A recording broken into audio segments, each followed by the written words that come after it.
श्रीमद् भागवत कथा ज्ञान वैराग्य को सुनाई है तो वो तरुण हो जाते हैं। और ये श्रीमद् भागवत का महात्म्य चल रहा है। श्रीमद् भागवत कथा का अर्थ बताया जा रहा है, क्योंकि बताया है कि भागवत गीता जो होती है उसमें 700 श्लोक होते हैं और 18 अध्याय होते हैं। भागवत गीता अलग है और श्रीमद् भागवत महापुराण अलग है। अंतर है, क्या अंतर है?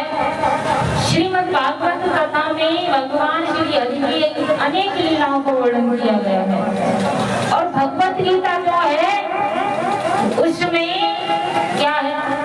कुरुक्षेत्र का वर्णन है। भगवान श्री कृष्ण ने अर्जुन को गीता का पाठ पढ़ाया था, गीता का ज्ञान दिया था। वह गीता 700 श्लोक और 18 अध्यायों से निर्मित है। श्रीमद् भागवत कथा के रचयिता कौन है? रचयिता कौन है? वेद व्यास जी महाराज। वेद व्यास जी महाराज ने सिर्फ बोला था, लिखा किसने था? श्री गणेश ने। गणेश भगवान ने लिखी थी कथा और बताया है भागवत का अर्थ ही कुछ अलग है। 2 प्रकार से बताया, 2 प्रमाण आपको बताएंगे।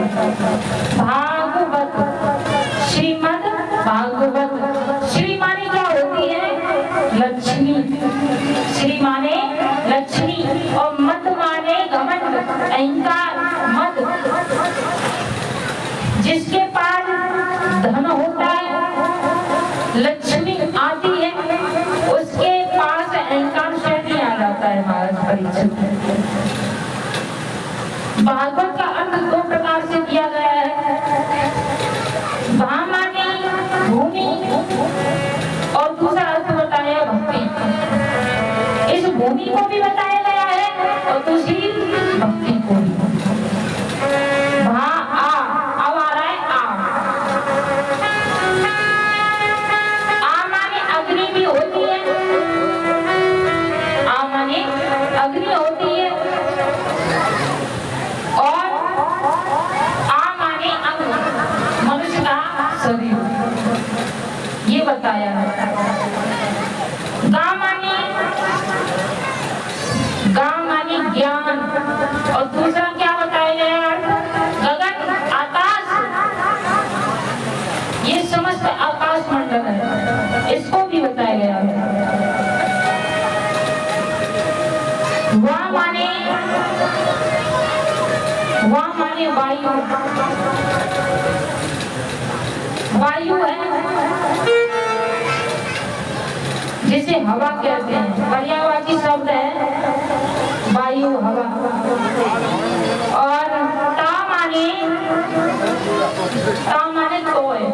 तोय का अर्थ होता है जल, नीर, जिसको हम पीते हैं उसे जल कहते हैं। और ता माने तरुण भी होते हैं। श्रीमद् भागवत कथा सुनने से जिसका उद्धार हो जाए उसे तरुण कहते हैं। इसकी रचना कितने वर्ष पूर्व हुई थी? श्रीमद् भागवत कथा की 570,000 वर्ष पूर्व इसकी रचना हुई है। 570,000 वर्ष। हृदय भागवत का स्कंद कौन सा है? 10वां स्कंद बताया गया है। भागवत में 12 स्कंद होते हैं, जिसमें हृदय 10वां स्कंद को बताया